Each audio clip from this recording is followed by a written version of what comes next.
Cinema వాళ్ళ గురించి మాట్లాడుకున్నాం. ఇప్పుడు సినిమాని చంపేసే వాళ్ళ గురించి మాట్లాడుకుందాం, ఓకేనా? బేసిక్గా సినిమా ఇండస్ట్రీలో ఉన్న పెద్ద పెద్ద వాళ్ళందరికీ ఒకే ఒక్క ఇదండి, ఎవరైతే సినిమా ఇండస్ట్రీలో రైటర్స్ ఉంటారో వాళ్ళని మాత్రం ఇంకొంచెం కేరింగ్గా ఇంకొంచెం వాల్యూ ఇవ్వాలని వాళ్ళకి నేను మనస్ఫూర్తిగా కోరుకుంటున్నాను.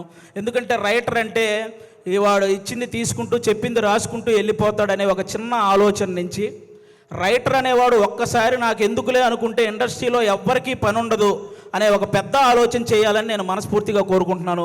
ఎందుకంటే సినిమా ఇండస్ట్రీకి రైటర్ అనేవాడే ఒక హార్ట్ లాంటి వాడు. గుండె కొట్టుకోకపోతే ప్రాణం పోద్ది, అలాగే రైటర్ అనేవాడు పెన్ను పట్టుకోకపోతే ఖచ్చితంగా సినిమా పోద్ది. అందుకే రైటర్లందరినీ ఒక్కసారి సినిమా ఇండస్ట్రీలో ఉన్న రైటర్లందరినీ గ్యాదర్ చేసి వాళ్ళ కష్టసుఖాలు తెలుసుకొని వాళ్ళకు ఒక నూతన ఉత్సాహాన్ని ఇస్తే ఆటోమేటిక్గా మంచి సినిమాలు వస్తూ ఉంటాయి. ఎందుకంటే 1000 కోట్లకు సంబంధించిన వారణాసి లాంటి ప్రాజెక్ట్ రాయగలిగిన రైటర్లు కూడా మన దగ్గర ఉన్నారు. కానీ కనీసం వాళ్ళ అమ్మకి 1000 రూపాయల మందులు కొనుక్కునే స్థితి కూడా లేక వాళ్ళ టాలెంట్ అలాగే వెనకబడిపోతూ ఉంది. అలా రైటర్స్ అందరినీ ఒక్కసారి గ్యాదర్ చేసి వాళ్ళకు ఒక నూతన ఉత్సాహం ఇవ్వాలని సినిమా ఇండస్ట్రీ పెద్దవాళ్ళందరికీ నేను ఒకసారి మనస్ఫూర్తిగా కోరుకుంటున్నాను. అలాగే మీరందరూ గమనిస్తే ఆల్మోస్ట్ సంవత్సరానికి 150-200 సినిమాలు రిలీజ్ అయితే పట్టుమని 10 సినిమాలు కూడా ఆడట్లేదు సినిమా ఇండస్ట్రీలో. అంటే సినిమాలు ఏమో ఆకాశంలో చుక్కల్లాగా లెక్కబెట్టలేనని వస్తున్నాయి, హిట్లు మాత్రం మన చేతికున్న వేలలాగా లెక్కబట్టగలిగే అన్ని కూడా రావట్లేదు. అంటే దానికి అంటే ఏదైతే ఎంత కష్టం వచ్చినా నిలబడ్డ ఆ 4 ప్రొడ్యూసర్లు వాళ్ళ సంగతి పక్కన పెడితే ఎంతమంది ప్రొడ్యూసర్లు ఇలా వచ్చి మళ్ళీ అలా ఊరెళ్ళిపోతున్నారో మీకు తెలియదు. అంటే కొన్ని 100 కోట్ల నష్టం అవి భరించలేక మళ్ళీ తెచ్చుకున్న పరువును కాపాడు కోసం ఆ ఇస్త్రీ చొక్కాలు వేసుకొని ఈఎంఐలు కడుతూ ఉన్న ప్రొడ్యూసర్లు ఇంకా చాలామంది ఉన్నారు. అంటే దేనికంటే ఇదంతా ప్రతి ఒక్కడు ఏదో ఒక సలహా ఇచ్చేయడమే. మలయాళంలో మంజుమాల బాయ్స్ అని ఒక సినిమా చూసి అలాంటి సినిమా మన వాళ్ళు ఎందుకంటే తీరండి అని. పోనీ అలాంటి సినిమా మన వాళ్ళు తీస్తే అందులో ఐటమ్ సాంగ్ పెట్టలేదని ఏడుస్తారు. పోనీ ఏదో ఫ్రెష్ కంటెంట్ ఉండాలి కదండి, ఫ్రెష్ కంటెంట్ కావాలి కదండి. ఫ్రెష్ కంటెంట్ తీసి రిలీజ్ చేస్తే రిలీజ్ రోజు ఫ్లాప్ చేసేసి రిలీజ్కి వచ్చి పాటలు పాడుతుంటారు. రూబా రూబా సదాశివ సన్యాసి ఇలా పాడేస్తుంటారు రిలీజులకు వచ్చి. రిలీజ్ రోజు మనకి ఏం తెలియదు. అలా అంటే ఆ విధంగా ఎవరికి వాళ్ళు సలహాలు ఇచ్చేసి ఆ సినిమాని ఏదో రూపంలో చంపేస్తూ వస్తున్నారు. దానివల్ల ఎక్కువ నష్టం ప్రొడ్యూసర్లకే జరుగుతుంది. వీటన్నిటికంటే ఏదైతే కొన్ని సంవత్సరాల నుంచి మన తెలుగు సినిమాకి బొమ్మ చూపించిన ఐబొమ్మ అనేది ఒకటి ఉందో ఆ దరిద్రం ఇప్పటితో అయితే పోయింది. కానీ దానికంటే పెద్ద దరిద్రం ఏముందంటే సోషల్ మీడియాలో వచ్చే నెగిటివిటీ. అంటే లెజెండరీ యాక్టర్స్ దగ్గర నుంచి ఇప్పుడిప్పుడే ఎదుగుదామని వస్తున్న ప్రతి యాక్టర్ మీద కూడా సోషల్ మీడియాలో విపరీతమైన నెగిటివిటీ. అది కొంతమందికి ఇప్పుడు నాలాంటి వాడు మీరు చేశారనుకో నాకు పెద్ద బాధ ఏమి ఉండదు, నేను మా ఇంట్లో అమ్మా నాన్నలకు నేను చెప్పుకోగలను, అవేం పర్లేదు నేను చూసుకుంటాను. కానీ కొంతమంది అందరికీ అలా ఉండదు. కొంతమంది వాళ్ళ పేరెంట్స్ సెన్సిటివ్ అయి ఉండొచ్చు, ఆ పర్టికులర్ యాక్టర్ సెన్సిటివ్ అయి ఉండొచ్చు. అలా ట్రోల్ చేయడం వల్ల వాళ్ళు మనస్తాపానికి గురైపోయి ఖచ్చితంగా వాళ్ళు చేసే ప్రాజెక్టుల విషయంలో కానీ వాళ్ళు చేసే పనుల విషయంలో కానీ వెనకపడుతూ ఉంటారు. అది మీరు గమనించాలి. నేను ఓన్లీ ఏదో చిన్న చిన్న వాళ్ళ గురించి చెప్పట్లేదు. మన తెలుగు సినిమాని ఆల్మోస్ట్ మన దేశాన్ని తలెత్తుకునేలా చేసిన రాజమౌళి గారు లాంటి వాళ్ళే ఒక పోస్టర్ వదిలితే దాని మీద ట్రోల్ చేసి ఆయన్ను కూడా తలదించుకునేలా చేస్తున్నాం. అరే ఒక అనుకున్న ఈవెంట్లో అనుకున్న టైం ప్రకారం ఒక గ్లిమ్స్ ప్లే అవ్వలేదని ఎమోషనల్ అయ్యాడు. అంటే ఆయనకు ఆ సినిమా పట్ల ఉన్న హార్డ్ వర్క్ గురించి, ఆయనకు ఆ సినిమా పట్ల ఉన్న డెడికేషన్ గురించి మనం హ్యాట్స్ ఆఫ్ చెప్పాల్సింది పోయి అందులో కూడా ఏవో కారణాలు వెతుక్కొని ఎలాగోలాగ ట్రోల్ చేయాలి. అక్కడ తప్పు జరగలేదు అసలు. ఆయన బేసిక్గా నాకు రామాయణం మహాభారతం అంటే చాలా ఇష్టం అని చెప్పిన వ్యక్తి.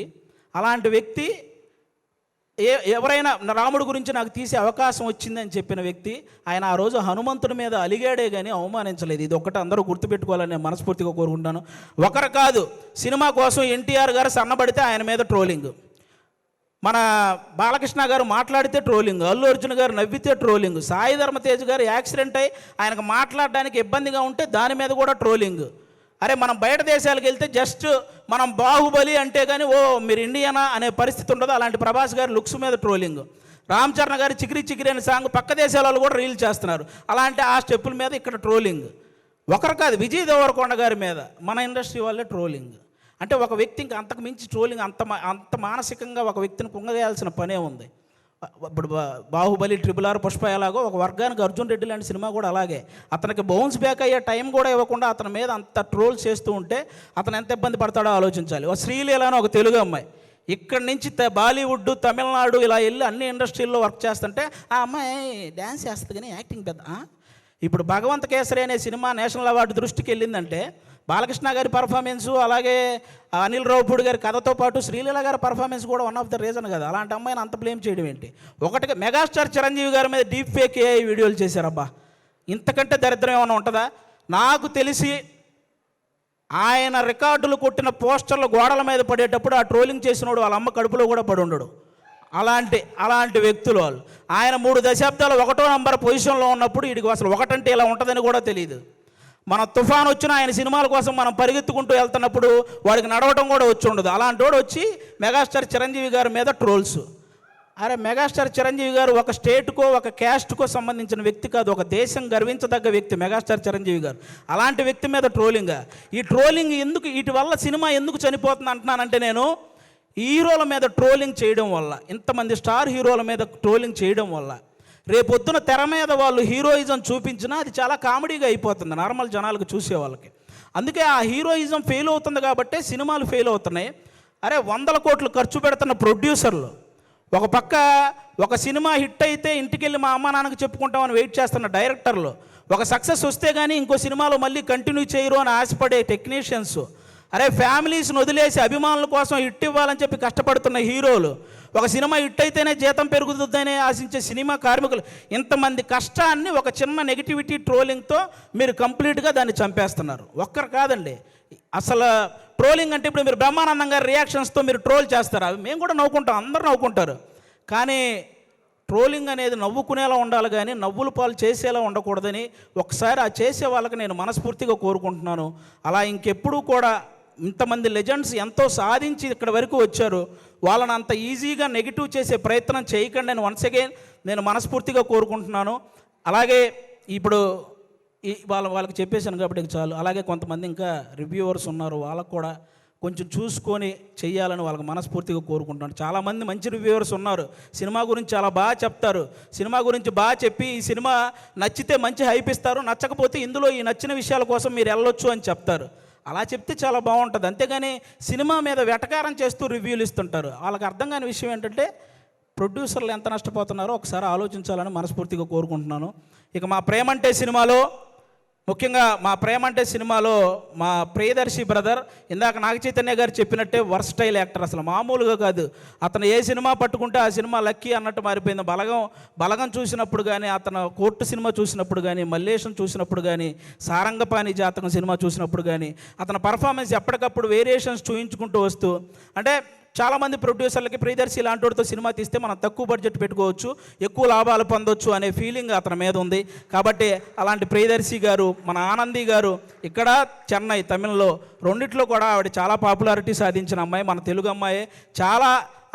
చాలా ముచ్చటగా ఉంటుంది చూడడానికి. ఆనంది గారు ఎక్కడ పర్ఫామ్ చేసినా, ఏ సీన్ చేస్తున్నా అలా చూస్తుండిపోవాలనిపిస్తుంది. మన ఆనందిని, ప్రియదర్శిని హీరోయిన్లు అనడం కంటే కూడా వాళ్ళిద్దరిని పర్ఫార్మర్లు అనడం అనేది నాకు అది చాలా బాగుంటుంది అనిపిస్తుంది. ఎందుకంటే అంత బాగా పర్ఫామ్ చేస్తారు. వాళ్ళిద్దరికీ కూడా థ్యాంక్ యూ సో మచ్. మా నవనీత్ బ్రదర్ డెబ్యూ డైరెక్టర్, మీరందరూ ఆ నవనీత్ బ్రదర్ని ఎంకరేజ్ చేయాలి. ఒక డెబ్యూ డైరెక్టర్కి ఎన్నో కళలు ఉంటాయి, ఆ కళల్ని మీరు సాకారం చేయాలని ప్రేక్షకులందరినీ మనస్ఫూర్తిగా కోరుకుంటున్నాను. ఈ నవంబర్ 21న థియేటర్లోకి అందరూ వెళ్ళి మా ప్రేమంటే సినిమా చూసి ఎంజాయ్ చేయాలని వన్స్ అగైన్ అందరికీ థ్యాంక్ యూ సో మచ్. ప్రేక్షకులందరూ థ్యాంక్ యూ. పిలుస్తా నేను. ఆవిడ ఆవేశపడుతున్నారు, అంటే టైం అయిపోయింది అందుకని. అర్థమైంది. థ్యాంక్ యూ సో మచ్ అండి. Thank you.